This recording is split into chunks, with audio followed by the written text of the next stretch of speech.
नमस्कार मेरे प्यारे श्रोतागणों।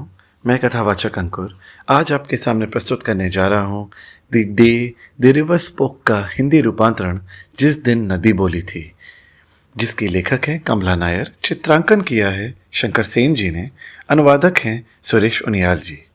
तो आइए शुरू करते हैं कथा जिस दिन नदी बोली थी।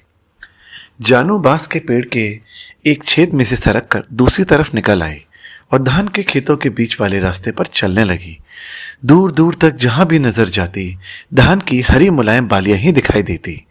दूर उत्तर में सुबह के आकाश के नीचे नीली मटमैली पहाड़ियों तक, पश्चिम में रेल की पटरियों तक और सामने दक्षिण में बहती हरी नदी तक, जो स्लेटी पत्थरों और चट्टानों के बीच से गुजरती हुई समुद्र तक पहुंचती है। समुद्र तो यहाँ से दिखाई नहीं देता था, पर मछुआ चंदू इस नदी से समुद्र तक की अपनी यात्रा के बारे में कई कहानियां सुनाया करता था कि नदी के मुहाने से अपनी नाव को खींचकर ले जाने में कितनी समझदारी से काम करना पड़ता है। चंदू ने कहानियां सुनना कितना ही मज़ेदार है और उसकी लाई हुई मछलियां देखना।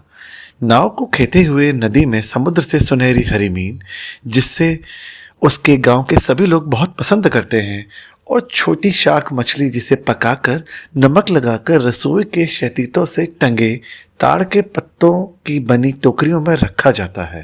इन सभी को देखने में कितना मज़ा आता है। जहाँ खेत खत्म होते हैं वहाँ नदी के किनारे किनारे नारियल के पेड़ कतार बांधे खड़े हैं, जो धूप में पंख फैलाए खड़े से लगते हैं। रात को जब बड़ा सा चांद का गोला पहाड़ियों के पीछे से उग आता है तो चांदनी की नहाई इन पत्तियों ससराहट की आवाज़ें बिखेरने लगती हैं। जब कभी बांस के झुरमुट में से धीरे धीरे बहती हवा गुजरती है तो सर सर सर की प्यारी आवाज़ें उनमें से आती हैं और लगता है कि बांस अपना प्यारा गीत गा रहा है। जानू अब समुद्र की तरफ से आने वाली हवा को सांसों के साथ खींचती हुई धीरे धीरे चलने लगी थी। कभी वह रुककर छोटे चपटे पत्थर उठाती, जिसे वह मीना के घर के तालाब के पानी में तैराने के लिए इकट्ठा कर रही थी। लाल रेशमी कपास का पेड़ रंगों और गहनों से सजा धजा था और लाल चमेली की मुड़ी हुई डालियां कलियों से भरी हुई थी। उसने लाल चमेली की 2 कलियों को तोड़ा और उनकी पंखुड़ियों को कुछ इस तरह से मोड़ा कि कान की बाली की तरह लगने लगी। उसकी खुशबू बहुत ही प्यारी थी। उसने कुछ कलियां अपने बालों में भी लगा ली थी। अचानक उसकी नज़र उस कली के एक सुनहरे दिल पर बैठी एक छोटी सी पीली मकड़ी पर पड़ी। पहले तो वह घबरा गई, फिर उसने उसे झाड़ दिया। मकड़ी लंबा तार छोड़ती हुई नदी जमीन पर गिर पड़ी। एक छोटी सी सुनहरी मकड़ी। जानू सोचने लगी, मैं तो पहले इसे देख ही नहीं सकी, यह फूलों की तरह ही पीली है। उसने भूरी और बड़ी काली मकड़ियों को तो देखा था, वह उनसे डरती भी थी, पर इस रंग की मकड़ी को तो उसने आज से पहले कभी नहीं देखा था। अब वह नदी के किनारे पहुंच गई थी। वहां अपने मनपसंद पत्थर पर गालों पर दोनों हाथ रखे बैठ गई। उसकी माँ ने उसकी बड़ी बड़ी आंखों में काजल लगा रखा था और उसके बालों को गूंथ कर प्यारी सी चुटिया बना दी थी। एक हरी छिपकली पत्थर के से नीचे निकल आई और बांसों के बीच फट से गायब हो गई। दूर से ठठेरे की ठक ठक की आवाज़ें आ रही थी। वहाँ की चुप्पी तोड़ती हुई कल कल करती नदी बह रही थी। वह अपने आप से ही बातें करने लगी। उसे अपने से बातें करना अच्छा लगता था। मैंने पीली मकड़ी कभी भी नहीं देखी। पीली मकड़ियाँ पीले फूलों में से क्यों छुपी रहती हैं? मुझे इस बात को अट्टन से पूछना चाहिए। अट्टन स्कूल जाता था, जहाँ उसे गुरुजी पढ़ना और लिखना सिखाते थे। वह बरामदे में बैठकर पाठ को जोर जोर से पढ़ता था। उसके गांव के सभी लड़के स्कूल जाते हैं, पर सभी लड़कियां नहीं जाती। मीना स्कूल जाती थी, पर उसकी और बात थी। उसका कोई भाई भी नहीं था और उसके पिता गांव के मुखिया थे। इतना ही नहीं, उसकी माँ जब रेलगाड़ी में बैठकर शहर जाती थी तो वह सुनहरी जरी का ब्लाउज पहनती थी। उनके पास एक बढ़िया सा काला छाता भी है। एक मीना के पास भी है, छोटा काला लाल झालरों वाला। उसके गांव के अधिकतर लोग तो ताड़ के पत्तियों का बना छाता ही इस्तेमाल करते थे। वे उसे सिर पर टोप की तरह पहनते थे। ताड़ की पत्तियों को छाता पहनकर बरसात में खेतों में काम करना बहुत ही आसान होता है, क्योंकि इसमें दोनों हाथ खाली रहते हैं। पर काले छाते की तो बात ही कुछ और है। एक दिन जानू ने अपनी माँ से पूछा, माँ, मैं भी एक्तन और मीना की तरह स्कूल क्यों नहीं जा सकती? जानू ने अपने भाई को एक्तन कहती है, क्योंकि एक्तन का मतलब होता है बड़ा भाई। उसका नाम गोपी है। उसका सवाल सुनकर माँ ने कहा, तुम अभी बहुत छोटी हो, जब बड़ी हो जाओगी तब जाओगी। जब वह 5 साल की हुई तो उसका छोटा भाई रामू पैदा हुआ। माँ ने कहा, अब स्कूल अगले साल जाना है। और देखो, जब मैं काम करने के लिए खेतों में न चली जाऊं, तुम अपने छोटे भाई का ख्याल रखना। नन्ना रामू 2 साल का हो गया, फिर 3 का हो गया। जानू ने जब माँ को अपने स्कूल जाने की बात याद दिलाई तो माँ चिढ़ गई, क्यों चिल्ला रही हो? एक्टन स्कूल इसलिए जाता है क्योंकि वो लड़का है। लड़के अपना पाक जल्दी याद कर लेते हैं। तुम अच्छी बच्ची की तरह चावल साफ करने में और लकड़ी लाने में मेरी मदद किया करो और अपने छोटे भाई रामू को शैतानी करने से रोको। पर मीना भी तो लड़की है और वह स्कूल भी जाती है। मीना के पिताजी के पास बहुत सा पैसा है, उसके पिताजी ने कहा। वे उसी समय खेतों से आए थे। लड़कियों को स्कूल भेजना कोई अच्छी बात नहीं है। उन्हें तो खाना पकाना चाहिए, चावलों को साफ करना और पकाना, खेती में मदद करना, यही तो सब लड़कियों का काम है। कोने में बिछी पुआल की चटाई पर लेटे ताऊ जी यह सुनते ही उठ बैठे और कहने लगे, क्या है, क्या है? आलसी कहीं की, बिना बैत खाए यह नहीं मानेगी। कहते कहते वे खांसने लगे, क्योंकि पान की पीक उनके गले में ही फंस गई थी। माँ जल्दी से उठकर उनकी पीठ को थपथपाने लगी, जिससे उसकी खांसी रुक जाए। जानू को अब रुलाई आ रही थी, क्योंकि उसकी बात सुनने को कोई तैयार ही नहीं था। पर मैं जब स्कूल से आने की बात भी तो कर सकती हूँ। मैं सच्ची कह रही हूँ पिताजी। और नन्हे रामू का ख्याल कौन रखेगा? तुम्हारी माँ तो और मैं सब कामों में लगी रहती हैं। जानू ने माँ की तरफ देखा और गहरी सांस भरी। माँ वैसी ही दिखाई दे रही थी जैसे रामू के पैदा होने से कुछ पहले थी। माँ ने बात बदलते हुए जानू से प्यार से कहा, जानू जरा चंदू से कुछ हरी मीन की खरीद ला पकाने के लिए। जानू माँ से पैसे लेकर खेतों के बीच से चंदू के घर की तरफ चल पड़ी। जब उसने चंदू से कहा कि यह भी एक्टिंग की तरह स्कूल जाना चाहती है तो वह हंस पड़ा। पूछने लगा, और स्कूल में तुम क्या करोगी? सब बच्चे चिल्ला चिल्ला कर पाठ याद करोगे। मैं तो इस समय खराब कहना चाहता हूँ। अब अगर तुम कहती हो कि मुझे जाल बुनना सिखाओ, मछली पकड़ना सिखाओ, तो यह अकल की बात होगी। स्कूल छी! चंदू की बातों में पिच से थूक दिया। कागज में हरी मीन को लपकते हुए उसने कहा, अब तुम फिजूल की बातें सोचे बिना सीधे घर जाओ, अच्छी लड़की बनो। अपनी माँ से कहना, हरी मीन अब बहुत कम आने लगी है, अगली बार मैं छोटी शार्क मछली पकड़ूंगा। एक्टन अब 12 साल का हो गया था, रामू 5 का। दोनों स्कूल जाते थे और 10 साल की जानू अपने सबसे छोटे भाई अप्पू की देखभाल करने के लिए घर में ही रहती थी। कभी माँ की नज़र बचाकर वह बाढ़ के क्षेत्र में से निकलकर नदी की तरफ आ जाती। नीचे नदी में आसपास सब कुछ चुप और शांत था। फिर उसे यह अच्छा लगता, पर आज कुछ और ही बात थी। आंसू की एक मोटी सी बूंद निकलकर उसकी नाक पर से लुढ़क आई, फिर एक दूसरी। एक राम चिरैया तेजी से नीचे झपटी। उसके पंख पूंछ में तीर की तरह लग रहे थे। एक हरी छिपकली धूप सेकने के लिए सरकती हुई नदी के किनारे पर चली गई। प्यारी बच्ची, क्या बात है? उसे एक हल्की गूंजती हुई आवाज़ सुनाई दी। जानू चौंक गई। वह तो समझती थी कि वहाँ उसके सिवा कोई और है ही नहीं। यह छिपकली की आवाज़ तो हो ही नहीं सकती। और रामचरैया तो बांसों के झुरमुट में बैठी अपनी पकी हुई मछलियाँ खा रही है। ये तोती की आवाज़ भी नहीं हो सकती, क्योंकि उसकी आवाज़ तो तीखी होती है। और यह तो काफ़ी हल्की आवाज़ थी। उसने अपने चारों तरफ देखने लगी। उसे कोई और भी नहीं दिखाई दिया। वह डर गई, भागने की सोचने लगी। वह आवाज़ कह रही थी, तुम्हें रोना नहीं चाहिए, फिर तुम मुझे देखने रोज आ जाती हो। वह फिर चौंकी। यह तो नदी की तरह हल्की गूंजती सी आवाज़ है। यह नदी ही तो नहीं? नदी ही तो थी।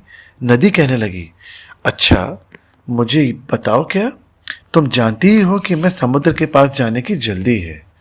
जानू ने कहा, वे मुझे स्कूल नहीं भेजेंगे। उन्हें लड़कियां अच्छी नहीं लगती। मैं तो एक सुबकियों भरने के बाद ही कहने लगी, उन्हें तो लड़के भी अच्छे लगते हैं। मैं इतनी बड़ी हो गई हूँ कि वे मुझे स्कूल नहीं जाने देते। मैं भी एक्टर और मीना की तरह पढ़ना और लिखना चाहती हूँ। मैं जानना चाहती हूँ कि पीले फूलों की मकड़ियाँ पीली क्यों होती हैं, बाँस क्यों सरसराते हैं, चांद हमेशा पहाड़ियों से क्यों निकलता है, किसी एक तरफ से क्यों नहीं, पोखर की छोटी छोटी मछलियाँ मेढक कैसे बन जाती हैं। और अरे रुको रुको रुको, नदी कहने लगी, तुमने तो मुझे चकरा ही दिया। इतने सारे सवाल। मैं तुम्हें बता सकती हूँ कि चांद कहाँ जाता है। उसने जैसे कोई भेद की बात बताते हुए कहा, चांद समुद्र की तरफ चला जाता है। मैंने उसे देखा है। वह मेरी ही तरफ उस रास्ते पहाड़ियों के ऊपर से समुद्र में चला जाता है। जानू सुबकती हुई बोली, छोटा सा रामू भी स्कूल जाता है। नदी उदास होकर बोली, स्कूल भी तो समुद्र के किनारे ही है। अगर होता तो मैं तुम्हें अपने साथ वहां ले जाती, लेकिन नहीं। इससे तो तुम्हारे पैर भीग जाते। ऐसा तो मुश्किल था। तुम एक काम और कर सकती हो, लेकिन तुम नहीं कर सकोगी। जानू ने पूछा, क्या मैं कुछ नहीं कर सकती? क्या मैं कुछ तो कर सकती हूँ? नदी बोली, यह तो तुम्हारी इच्छा पर है। मैं तो समझती हूँ कि जो कुछ छोटे लड़के कर सकते हैं वो सब छोटी लड़कियाँ भी कर सकती हैं। वे भी लड़कों की तरह तैर सकती हैं। तुम किसी दिन सुबह चुपके से स्कूल में जाकर बैठ जाना और जो पाठ पढ़ाया जा रहा हो उसे ध्यान से सुनना। हो सकता है गुरुजी तुम्हें वहीं बैठने दे दें। नहीं नहीं, मैं ऐसा नहीं कर सकती, घबराई हुई जानू बोली। वे मुझे धमकाएंगे, बाहर निकालेंगे। नदी हंस पड़ी, तुम डरती भी हो। तुम्हें हरी छिपकली से और बांसों के झुरमुट में बैठे सांप से तो डर नहीं लगता। जानू चौंक पड़ी। पुल के ऊपर से गुजरती रेलगाड़ी से भी तुम नहीं डरती? रेलगाड़ी तो बहुत शोर करती है। मुझे तो जहाज ज्यादा अच्छे लगते हैं।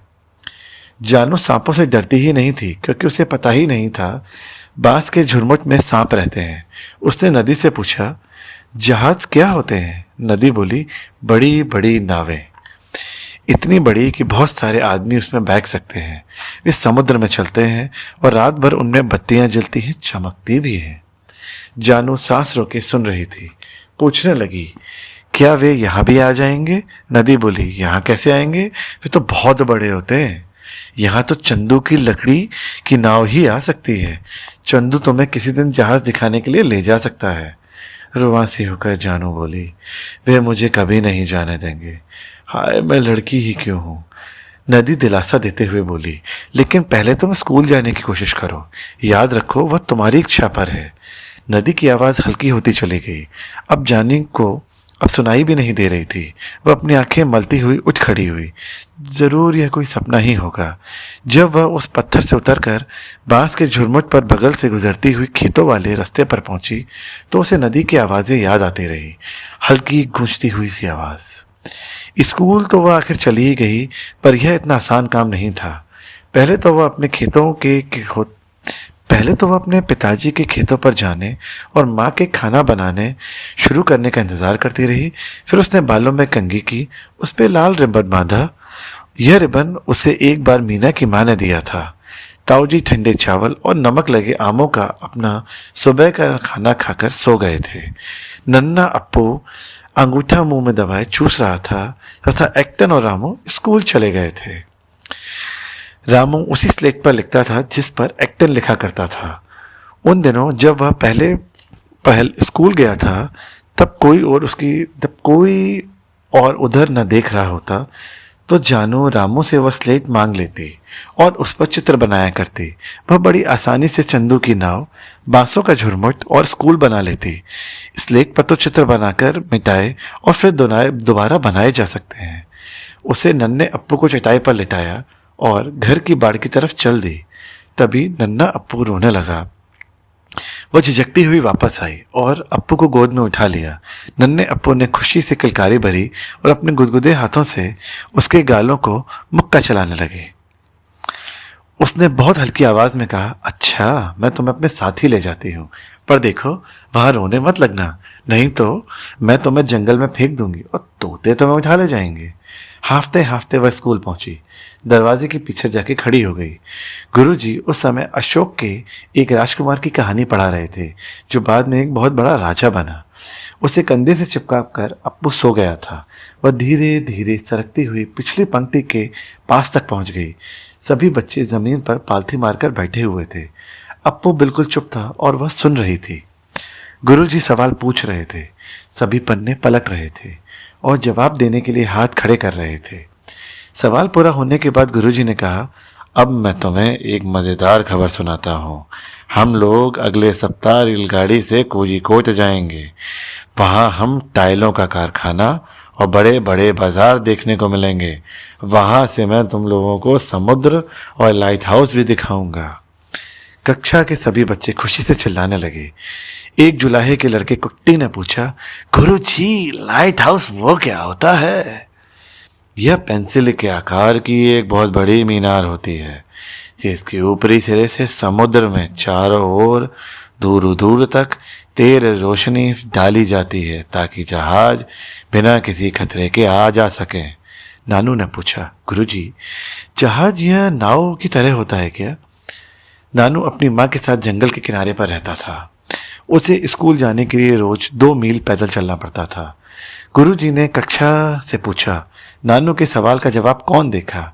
जानू अब इतनी खो गई थी कि नन्हे अप्पू को अपने डर को, अपनी हिचक को भूल गई थी।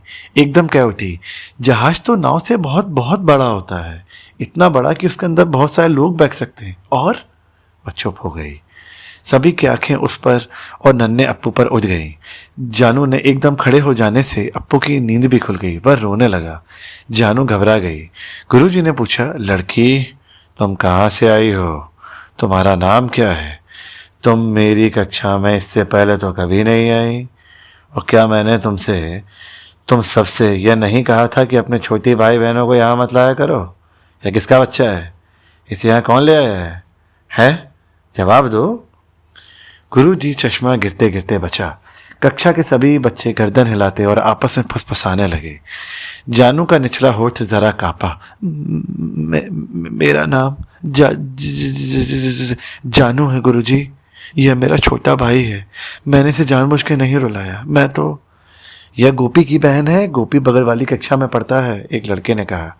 यह जानू है, एक दूसरे ने कहा। यह चाचा गोपालन की छोटी लड़की है, तीसरे ने कहा। गुरुजी कहने लगे, इधर आओ जानू, कोई बात नहीं, अपने भाई को भी ले आओ। मेरी मेज के नीचे नज़दीक ले आओ। अब बाकी बच्चे जा सकते हैं। डरती झिझकती जानू आगे बढ़ी। नन्ना अप्पू भी डर से सिसकियां भर रहा था क्योंकि उसे अपने आसपास नए चेहरे दिखाई दे रहे थे। लड़के टोलियां बनाकर धूप में निकल आए थे और उसे एक अजनबी गुरुजी से वह पहली बार मिली थी के सामने छोड़ दिया था। साहस बांधने के लिए उसने अप्पू को जोर से चिपका लिया। स्कूल आने की उसकी इच्छा मर गई थी। कक्षा में बच्चे ना हो तो स्कूल कितना डरावना लगता है। तो तुम गोपी की छोटी बहन हो? गोपी अच्छा लड़का है। चश्मे के शीशों के बीच में से उसकी ओर देखते हुए गुरुजी ने कहा, शायद उसे पता नहीं कि तुम यहाँ हो। शायद तुम्हारी माँ समझ रही कि तुम और तुम्हारा छोटा भाई कहीं भटक गए हैं। अच्छा, तुम पहले कभी स्कूल क्यों नहीं आती? आई। गुरुजी ने अप्पू की तरफ एक पेंसिल बढ़ाई। पहले तो झिझकता हुआ उसकी तरफ देखता रहा, फिर अपनी गोल मटोल उंगलियों से उसे पकड़ लिया। गुरुजी उससे यह पूछते रहे कि वह स्कूल क्यों नहीं आ सकी। दोपहर हो गई। वह अपने घर पहुंची तो माँ घबराई हुई थी। जानू को देखते ही उसने चैन की सांस ली और उसे जोर की डांट लगाई। पिताजी ने कहा, घर में ही इतना ज़्यादा काम, ऐसे देखो दिन भर घूमती रहती है, किसी दिन ज़रूर छड़ी से पिटाई करनी पड़ेगी। उसकी आवाज़ वैसी ही थी जैसे थक कर आने वाले के बाद आमतौर पर रोज़ की होती है, लेकिन भेद की बात को उसने छुपाए रखा। वैसे ही जैसे चमकते हुए तांबे के सिक्के को रोज इमली के रस से चमकाती है और रात को सावधानी से अपनी चटाई के नीचे रख देती है। लेकिन जब गोपी स्कूल से घर आया तो उसने सभी को उसकी शरारत के बारे में बताया और सबको पता चल गया। लेकिन यह किसी को पता नहीं चला कि गुरुजी ने उससे क्या कहा था। गुरुजी के किए वायदे को अपने दिल में इस तरह से छुपा लिया था जैसे धूप में चमकने वाले अपने सिक्के को।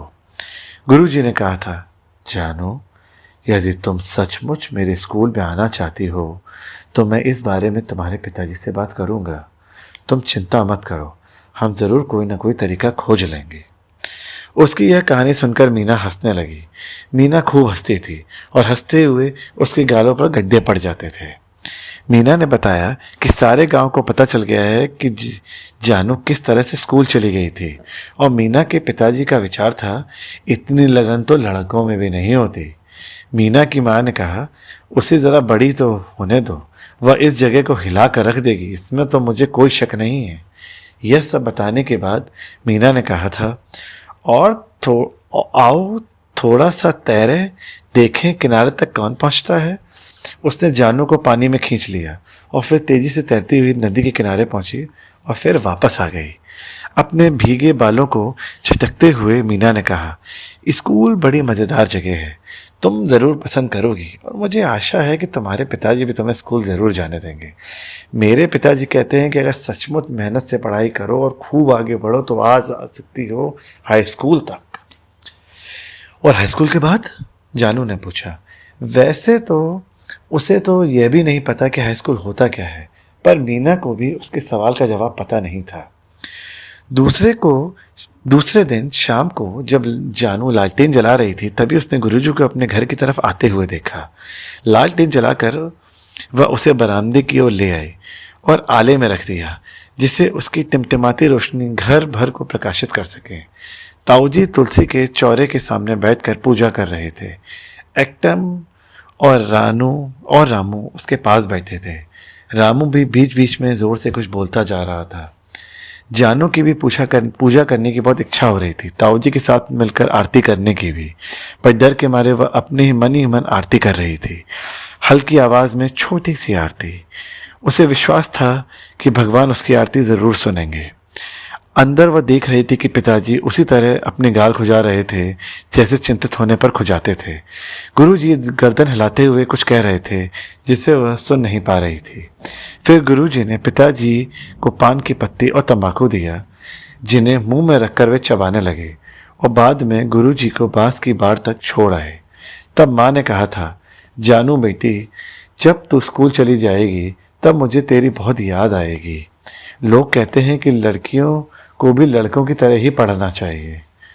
जब मैं तेरे जितनी थी मैं भी स्कूल जाना चाहती थी, पर मेरी दादी ने मना कर दिया था। मास्टर जी तेरे पिताजी से बात करने आए थे, इस बात से मैं बहुत खुश हूँ। मास्टर जी कल भी आए थे, उस समय तू मीना के घर पे थी। वे समझते हैं कि तू भी गोपी की तरह पढ़ लिख सकती है।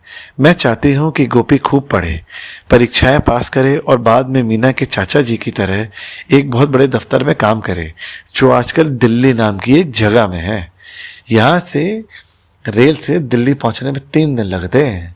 पर जानो बेटिया, अगर अब तू स्कूल गई तो क्या करेगी?